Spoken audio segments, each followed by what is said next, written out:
Welcome to the Woman's Current. Is the tide turning? I'm Sylvia Beckerman.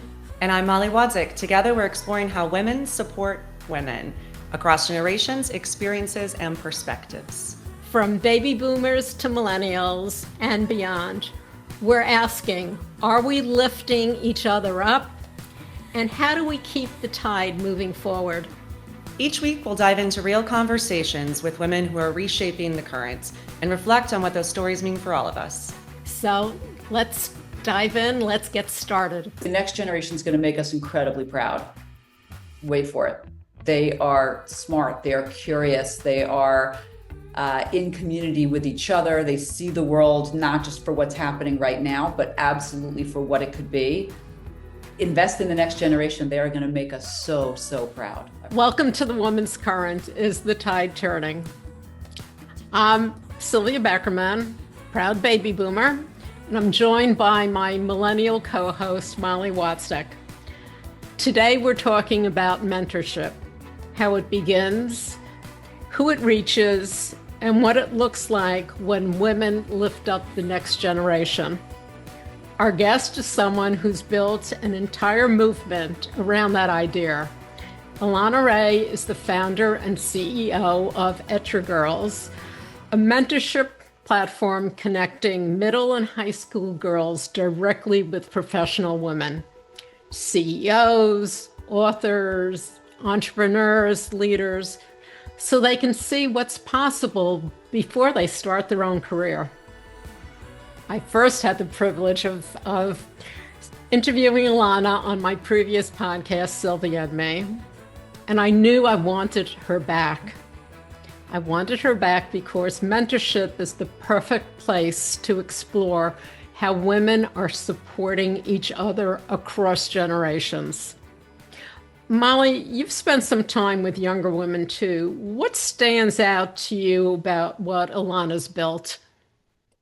It's a powerful model to not only focus just on the mentorship piece, but to focus on developing all aspects of girlhood into womanhood, into every way that can show up and look. I really appreciate the diversity of ways that your vision allows for with how girls can show up in the world. So I'm excited to talk about that and what that looks between different generations. Okay, let's start the conversation. Illana, welcome to the Woman's Current.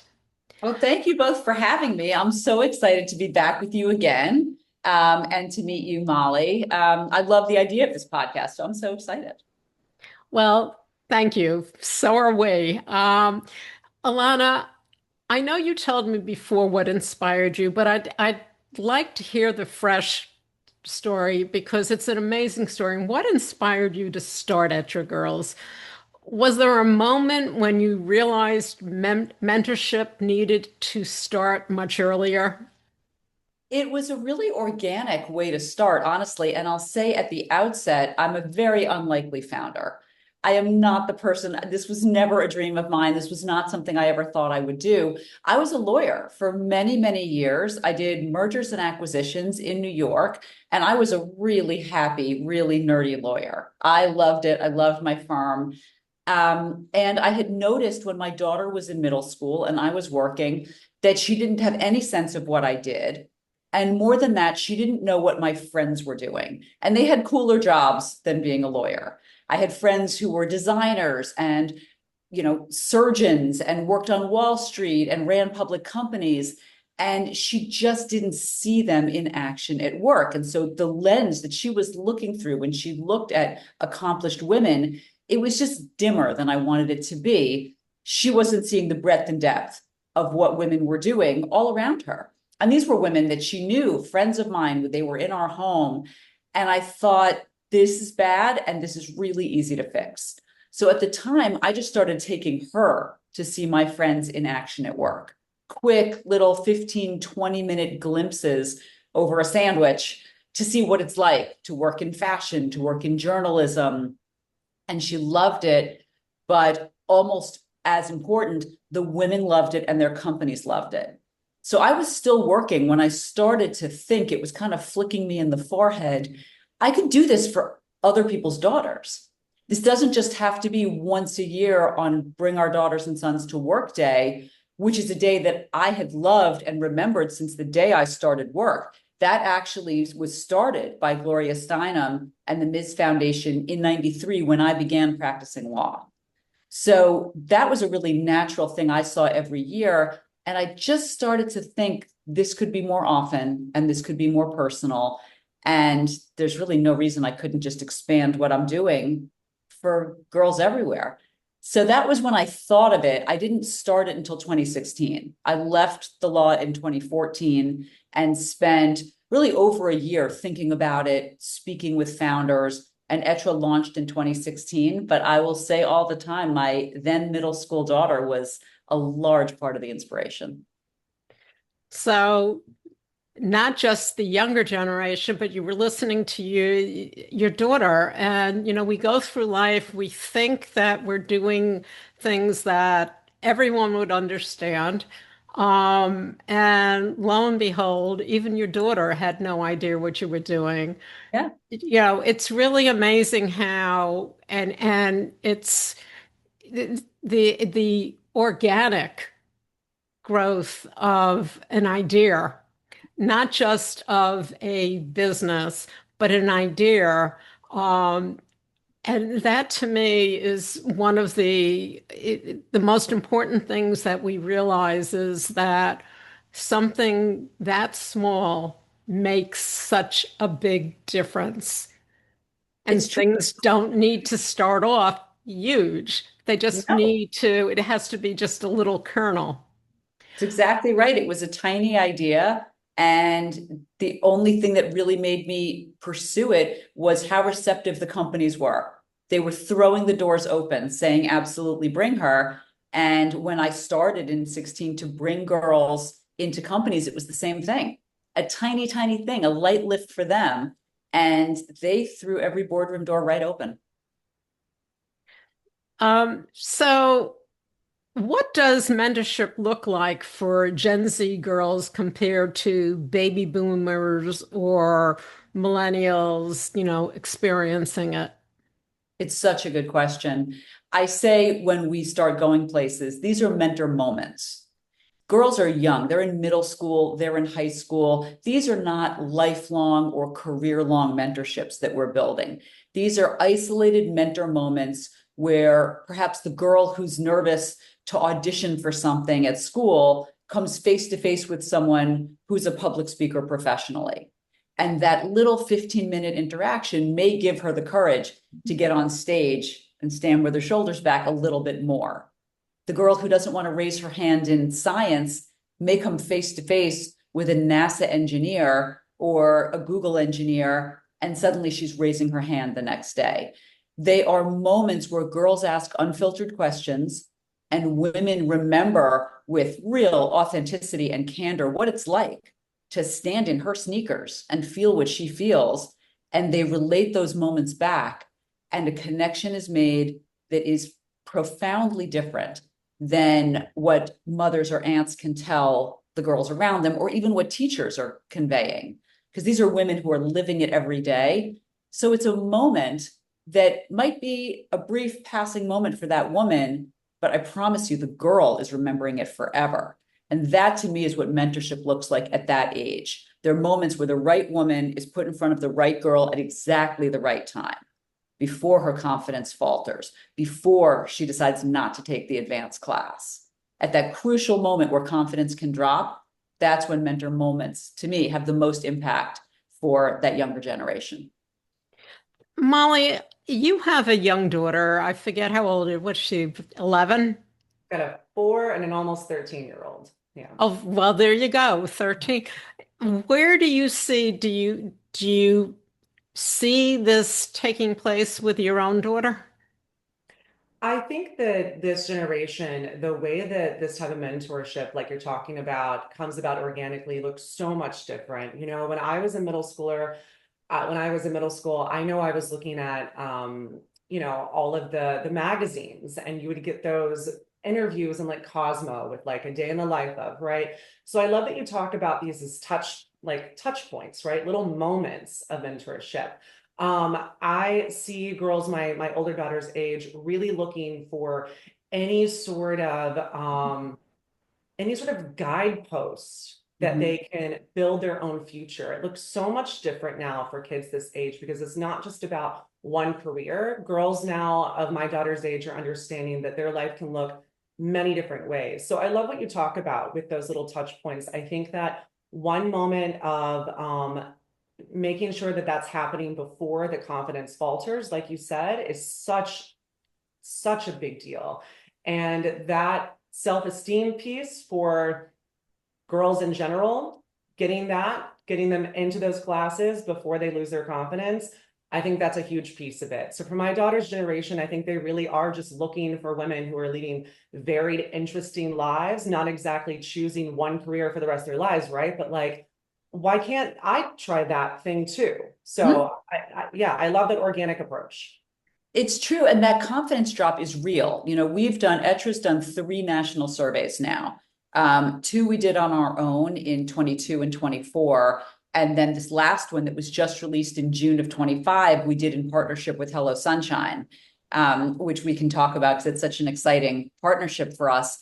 But what we found was that between the ages of 13 and 18, girls' confidence is dropping by 16%. Now, that is bad news, but it's better news from our prior survey where that number was 20%. But even at 16%, that's nerve-wracking. A Oh, confidence gap now could be a compensation gap later. So you really do want to stem that in the beginning. That same survey told us that girls between those same ages, 92% feel more confident when they have a mentor. It's such a strong connection between having a mentor by their side and having their confidence bolstered. And as you say, they don't know what their careers are going to be yet. In all likelihood, the job that your daughter and her friends are going to have hasn't even been invented yet.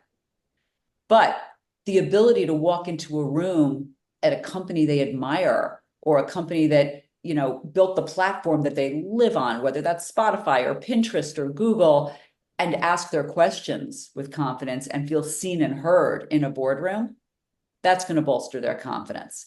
They're going to feel that that mentor moment really mattered. And those are all the skills that will get them those jobs that we don't know about yet later on, because they feel like they can walk into any room where decisions are made and feel heard.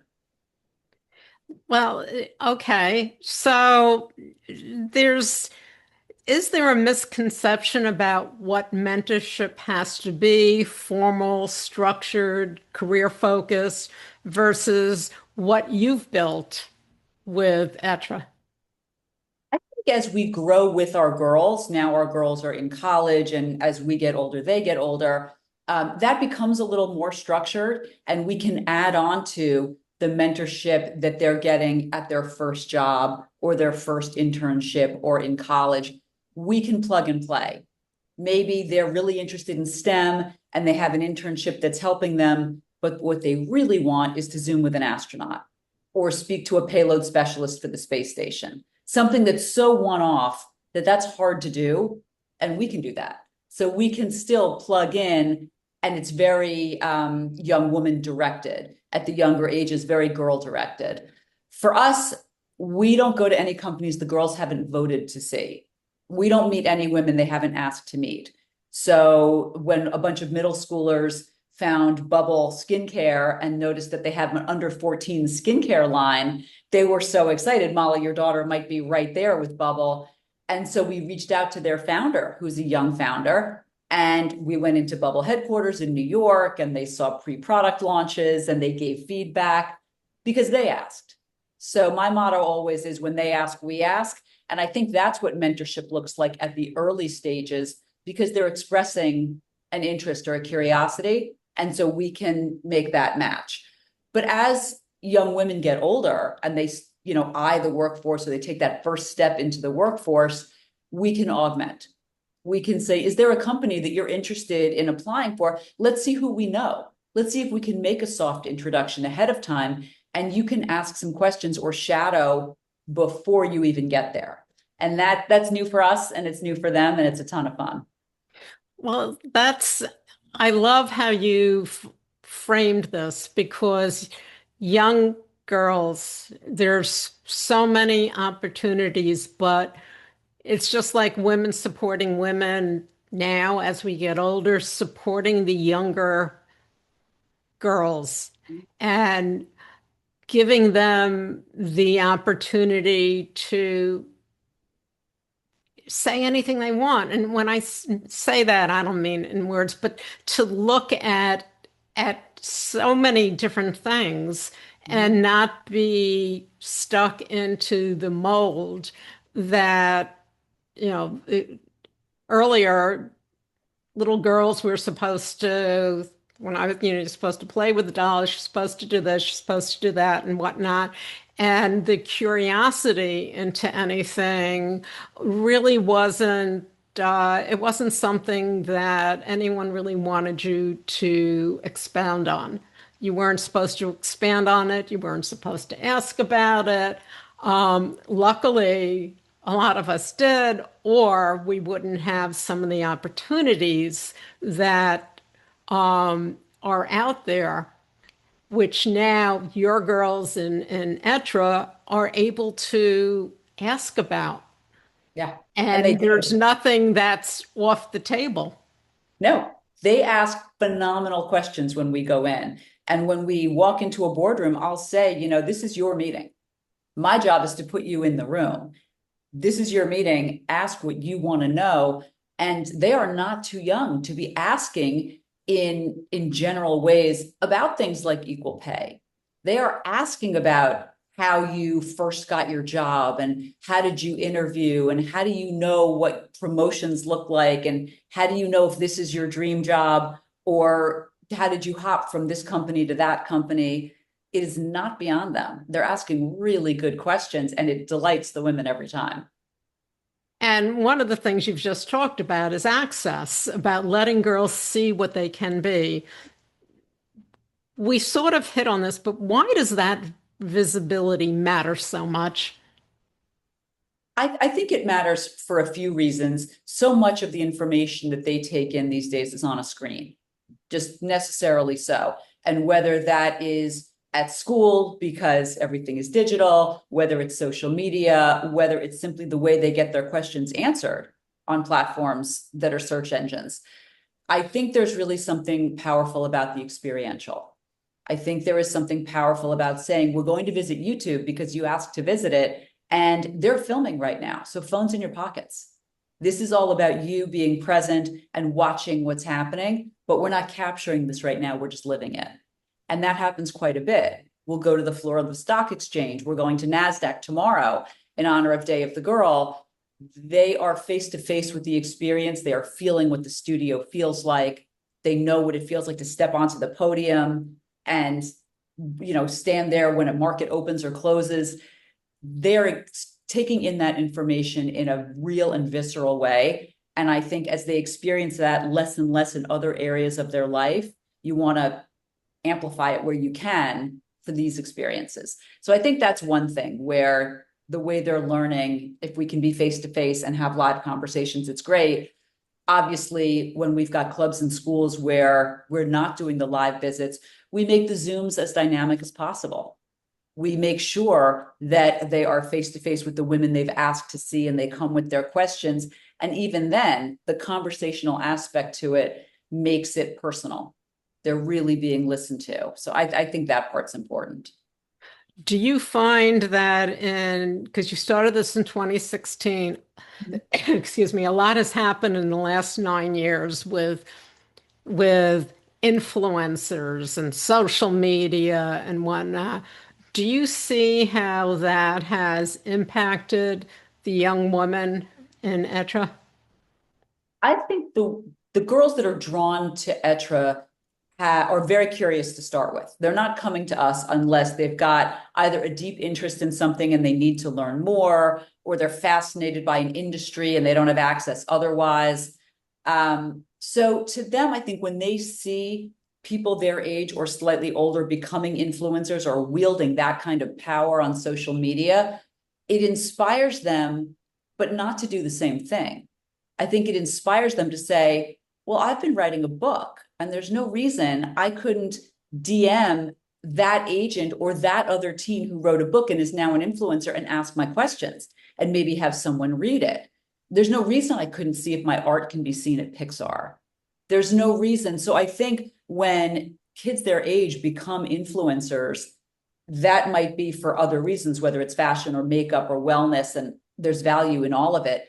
But for our girls, if they've got a deep interest in allergy awareness or STEM or performing arts, they feel very empowered to use social media as a platform to find role models or to have their talent highlighted or to reach out to other teens who've been successful in that space. And it's free. And if done safely and done wisely, we talk a lot about that.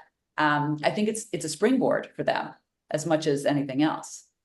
It's used much differently than some of these influencers. Well, it sounds like it's more for research and knowledge, and expansion on an idea or some interests they have. We try to keep it that way. We talk a lot about safety. We talk a lot about, having a big sister or someone looking over your shoulder when you're very young.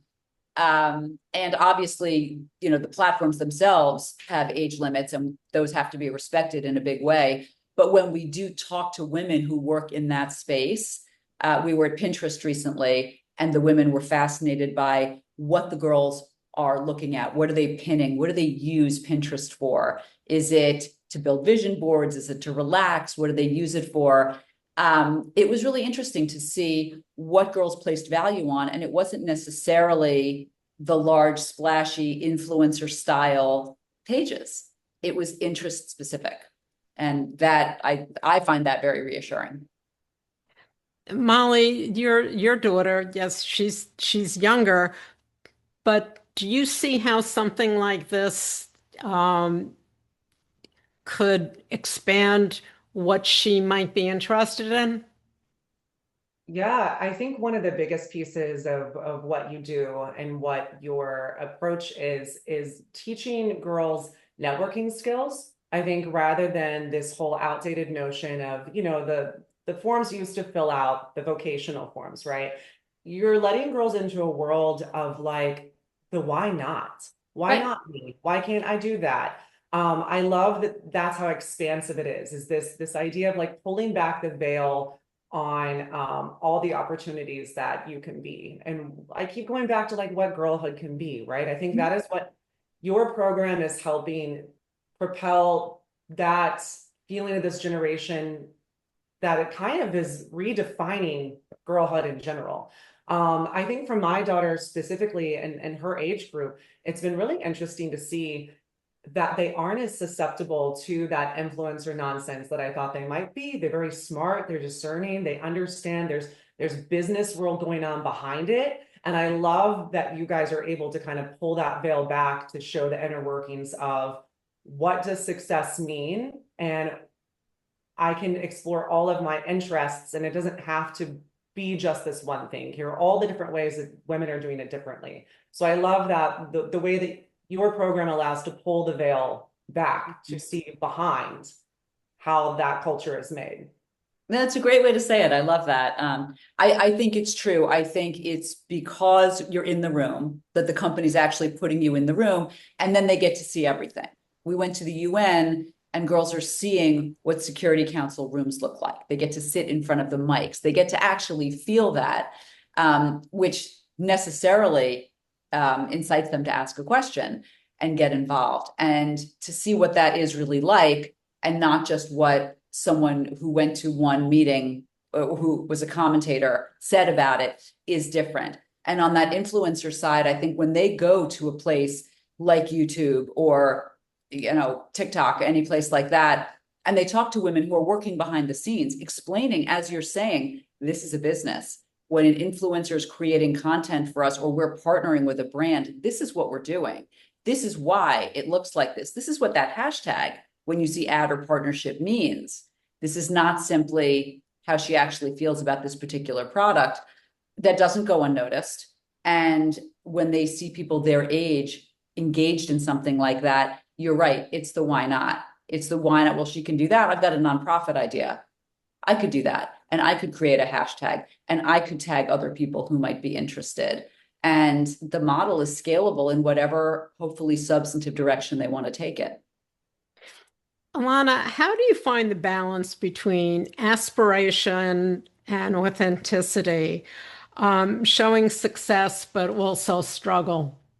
That's a great question. A lot of that is putting founders in front of them who will say unabashedly, this is not glamorous. This is incredibly hard. I wear all the hats. Let me explain what a day is like for me. And when they speak with founders of every age, I think it's very enlightening, and they see this is how that brand happened. This is how it accidentally happened. This was the stroke of luck that propelled them forward. This was the obstacle that set them back 2 quarters. Those moments are incredibly important. I think authenticity is something that's coming very natural to this younger generation to start with. Fewer filters, less focus on the perfect curated carousel, and a lot more genuine, this is who I am and this is what my day is like, which I find very refreshing. And to lean into that, to tell them that's terrific, that you should absolutely lean into your interests, and you present yourself, whether it's on social or just day to day, the way you feel. If every one of your friends is playing soccer and what you really love is chess, let's find you a woman who's a grandmaster in chess and put you in front of her and fan that flame a little bit. Be who you want to be. The same way, Molly, you're talking about what girlhood could be. When I named the company Être, I liked the idea of asking them who they wanted to be. And it's very specifically not what do you want to be? Because as we know, that's going to change. There are acres of decisions to be made later, but who you want to be: innovative, strong, philanthropic, smart, wise, with the $ for the S, any of those things, that's authenticity. And generally, by middle school, I think girls know which class is their favorite, which activity they really look forward to during the week. And it hasn't yet hit them with all the white noise of high school that it might not be what all of their friends are going to go do. So catch them early, lean into that thing that you love. When you've got a free Saturday with no obligations, what's the one thing you know you want to do? Let's lean into that. Which is great because not many, especially, well, actually, young girls and young boys have that opportunity to be able to have that opportunity, that choice to be able to say, well, what do I want to do? And be able to experience it before they're really in a box where they can't, they're supposed to do this, they're supposed to do that. So they go into high school with a better understanding, hopefully, of themselves, or a broader understanding. Because as I get older, it develops stronger, but they have a base that Yes. is broader than so many people have. Molly, I wanted to ask you, when you hear Illana talk about middle school girls asking questions of CEOs, what does that say to you about how your generation was taught to find mentors? If That's it a was. And yeah, that's a great question. I don't know how my experience just personally aligns with the general experience of other millennials. I think I was very still much raised in that, early 2000s girl power sort of notion, right? So where like you could be a boss woman, but a boss woman looks very specific. She is every single early 2000s beautiful journalist in New York City in the rom-coms, right? Like that was our idea of like a mentorship. I had a mentor in high school who I didn't realize was my mentor until many, many years later. She was my English teacher who first told me that she liked my writing, and she helped me enter contests and helped me become a teen trib writer for our local newspaper. So I think conversations with CEOs seem so far-fetched to me from my generation. I think Gen Z and my kids who are Gen Alpha, this accessibility factor having someone like you be in the middle to say, hey, actually, people are really accessible. You know, Mhm. you can write your favorite celebrity on Twitter. You can Right. interact with their content. It's not like it was turning a page at a J14 and writing in a fan letter, right? I think that one of the greatest benefits with mentorship and showing girls the accessibility of what their futures can look like is having someone like your program be able to be that middle person and show them that everything is attainable. You know, it's not so far-fetched. It's not just like this one career where being a CEO seems so, oh God, you have to go through all these steps, right? You could just ask. Just So ask. I love that philosophy of just this Yeah. whole like, why not you? Just ask. Just ask. Get them in a room and just Yep. talk to them. They're just people. And I think that's one of the biggest things with my daughter generation is that like they have no problem. This whole concept of this like Gen Alpha sort of honey badger attitude thing, they have no problem just like asking the question. Like Right. why not? I don't know. Yeah. Explain it to me. Tell me. Right. And that inspires me because I will fearlessly ask any woman anything on behalf of the girls. Where I might hesitate if it was something for me, if I'm asking for a girl, I will ask anybody anything. And it's funny, we have a TED Ed license. So we're in our 5th year of TED Ed program. In fact, it's next Sunday. We're going to have 60 girls from 7 countries giving TED Ed talks in New York, 2/3 of them live and a third virtual. But for each TED Ed speaker, we pair them with a mentor because it's something that's specific to our program, an expert in whatever topic the girl is speaking about. This year, we have our 2nd Nobel laureate mentoring a girl. And because she's writing about gender economics. Last year, it was a girl writing about DNA and whether it can be edited. And we've had 2 female Nobel laureates mentoring girls. The first girl was 11, this girl's 15. And they're having these conversations by email, asking their questions because they're giving a TED Ed talk. And these women took the time, and it's because they asked. Because the girl said, I have a question. She seems to be the expert. And you say, yes, Claudia Golden is the expert. She did win the Nobel for this. Let's ask. And they say, yes. So there really isn't a level at which they can't ask. And it's, aside from being so exciting for the girl and her family and all the other girls who are watching, we've got, dozens and dozens of mentors this year advising girls because they asked. It's exactly as you're saying. Illana, that brings me directly into my next question. What can younger women teach older generations about building confidence and asking for help? So you're talking about reverse mentoring, like mentoring up. I do love that. I think exactly as Molly just said, the unabashed ask, the ability, and whether that for the older generation, whether that's a cold email, doesn't have to be a DM, whether that is the cold email, whether that is the bold walk up to someone at a networking event, whether that is send an early copy of your book to people you don't know and say, would you mind? Those scary, brave steps that we all have to take to move the ball. Girls are showing us how to roll the ball right down the lane.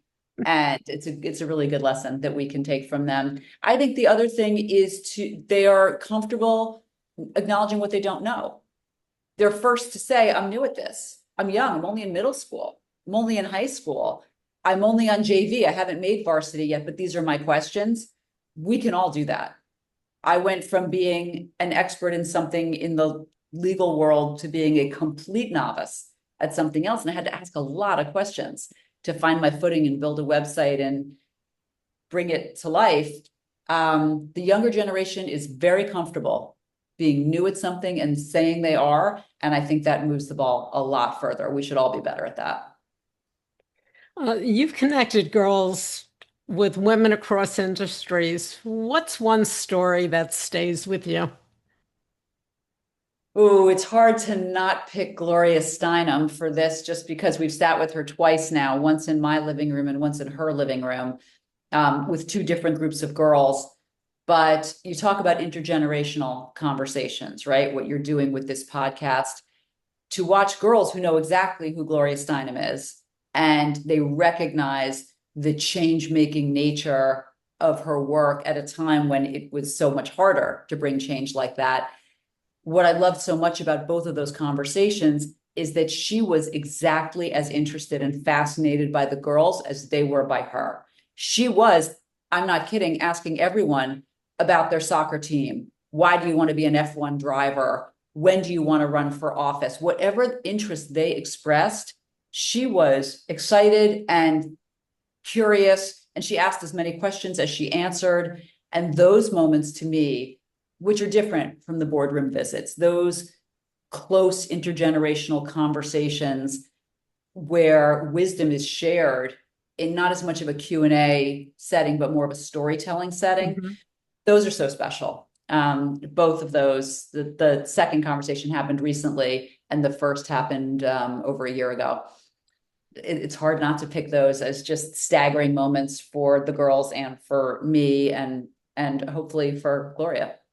Well, that's the thing, and one of the reasons why she's been so successful is because there is no barrier between generations.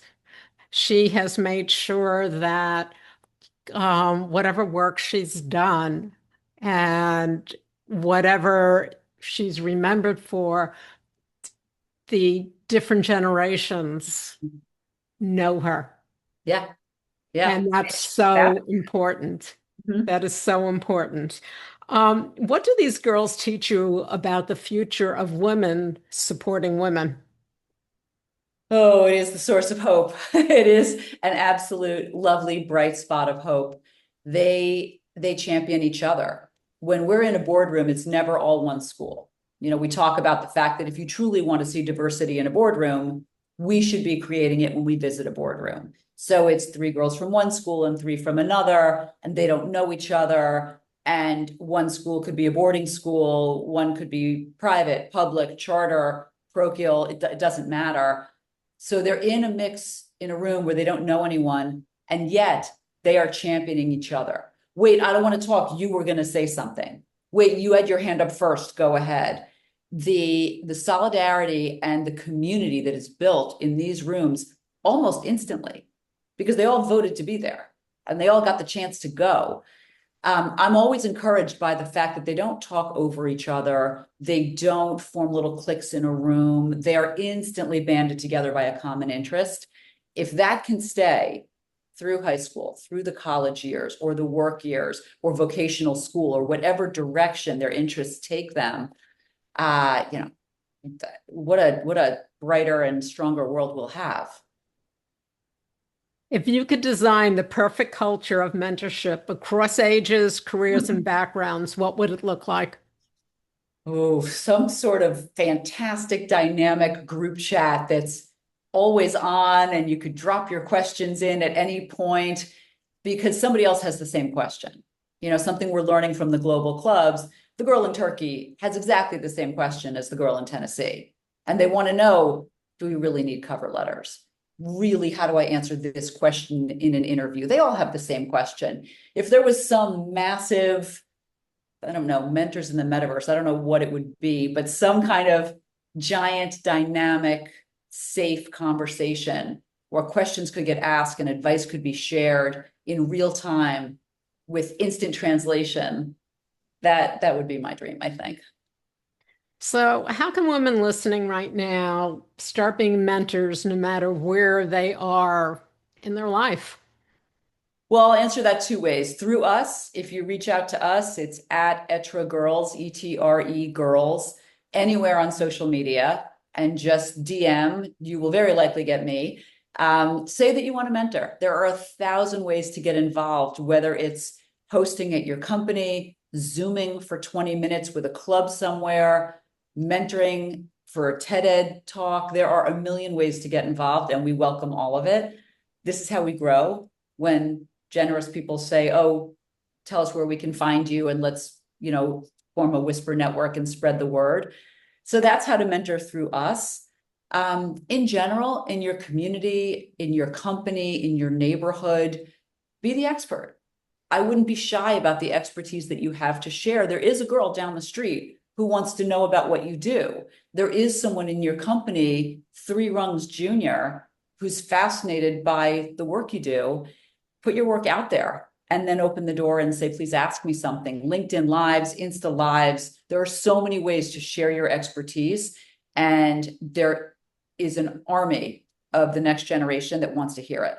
So in whatever way you can share what you know, I think it's great. At Être, we will put your wisdom to good use and spread it widely.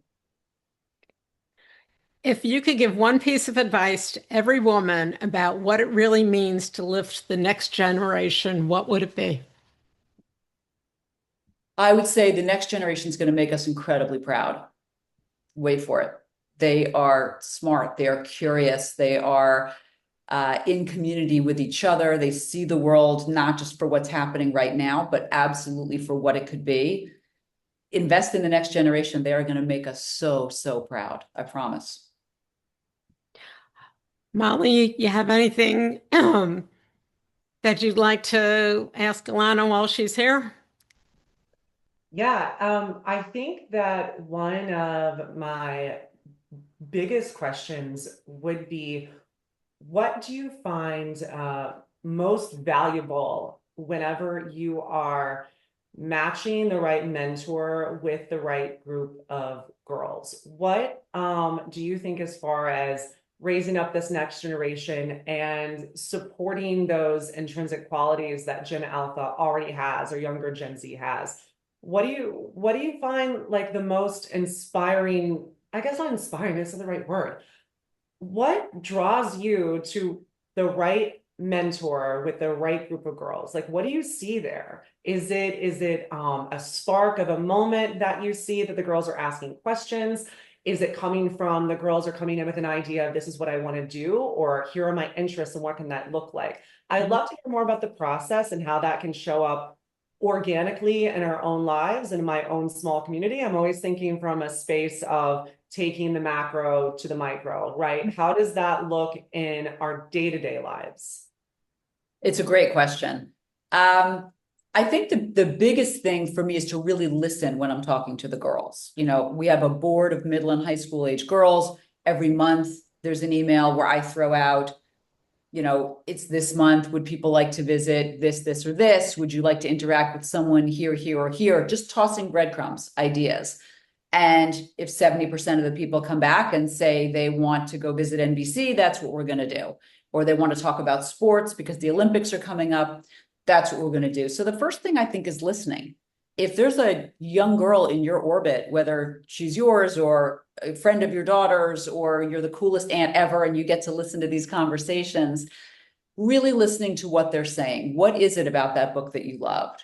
Would you ever want to meet the writer? What did you love about that play or that musical or that movie? If you could ask the director anything, what would you ask? And when there are concrete thoughts there and every hand goes up and they instantly know what they would ask, maybe we put that together, because the woman will probably say yes. And now I know whether it was the cinematography, whether it was what the goalie did in that game, or was it the coach who was screaming from the sidelines? What was it that they liked? Really listening. Then we can say, well, I can't promise, but what if we could meet them? What if we could Zoom with the team? What if we could meet the person who designed the costumes for what you're telling me stunned you? So some of it is listening.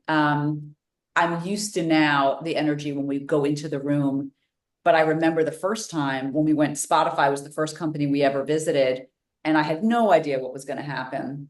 And there were about 20 middle and high school age girls in the room, and they were literally spinning in the boardroom chairs. They were so excited. Their hands were up and we hadn't even started.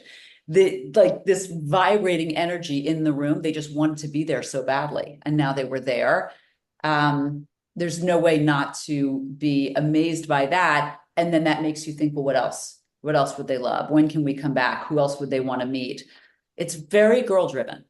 And I think in our own lives, separate from a program like this, when we listen to what they really liked about it and to ask that second and third level question, what did you like? What would you ask if she was here right now?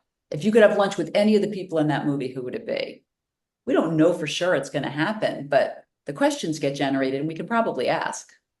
So I think that that's kind of where I go.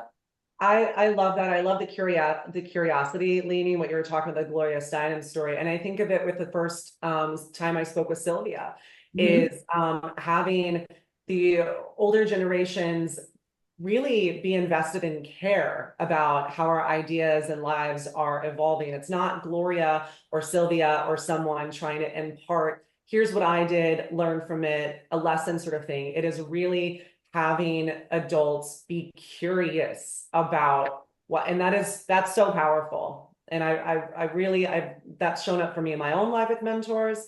And I think that's a really, powerful way to raise up this generation of girls. I hope. And the biggest hope is that they will then pay it forward. They will remember what it was like to spin in the boardroom chair.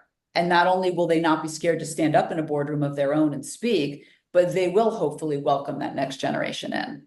And you hope that that circle continues. I mean, we'll see, but I hope. Illana, thank you so much. This has been fabulous. And I know you mentioned before your website is etra.com, EtreGirls.com. So etragirls.com. girls.com. DM us, find us on social. And also, I'm going to throw this out there. Follow Sunny. It's wearesunny.com. Those are our new partners with Hello Sunshine. And it's an exciting Gen Z brand that's getting built over there. And we love interacting with them.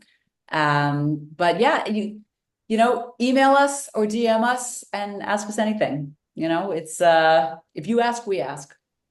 Illana, again, thank you so much. And thank you for building what you've built. Thank you so much Because for having me. it is something that, as you know, is so needed.